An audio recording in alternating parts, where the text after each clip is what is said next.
Welcome back dito sa ating channel, Feeling Vlogger 39. Sa araw na ito ay magluluto tayo ng seashells.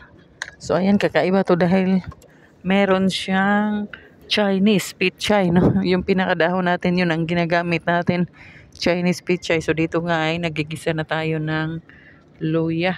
Ayan, next na natin ang ating kamatis, no? Yung medyo mahinog na siya na kamatis. Mas maganda pag igisa natin siya kasabay sa mga luya at syempre hindi mawawala ang garlic at onion. So ayan, hintayin muna natin siyang medyo matusta ng konti. Ayan, dito nga naglalagay na tayo ng garlic.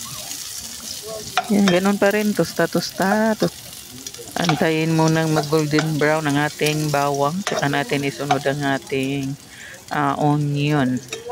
So ayan, mikos-mikos.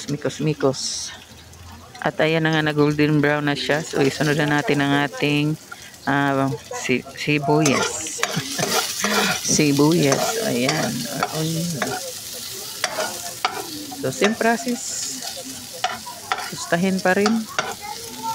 Yan lang naman talaga ang pagluluto. Napaka-basic lang. So depende lang. So yun, ilagay na natin ang ating seashells dito.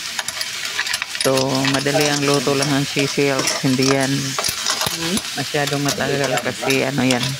Ako may ibo pang likod mo. Mas coconut pag medyo matagal mo siyang niluto. So sa Bisaya pa, gipakalitan ra na, gipakuratan. Kurat-kuratan ra na nimo. So next na to ang atong lemongrass. So lamig yung kaig na ana, no? Sarap pag may tanglad. Yun. Pakayami na nito. First time ko rin talagang makapagluto ng ganito na Chinese pichay ang nilagay, no? So idea to ng asawa ko. So tingnan lang natin kung masarap ba. So ayan. Lagay muna tayo ng konting magic ang nagdadala ng sarap. Konting-konti lang, hindi masyadong marami kasi matamis-tamis na tong seashells. So ayan, may green chili tayo. So yung ibang panimpla nilagay na rin natin dyan. So hindi lahat na pakita natin, no, dahil tayo lang ang nag-video dito. So naglagay tayo ng konting asin din dyan. So ayan, may green chili na tayo. So dito nga ay kumukulo na siya, so pwede na natin siyang lagyan ng ating pinakadahon, ang ating Chinese pichay.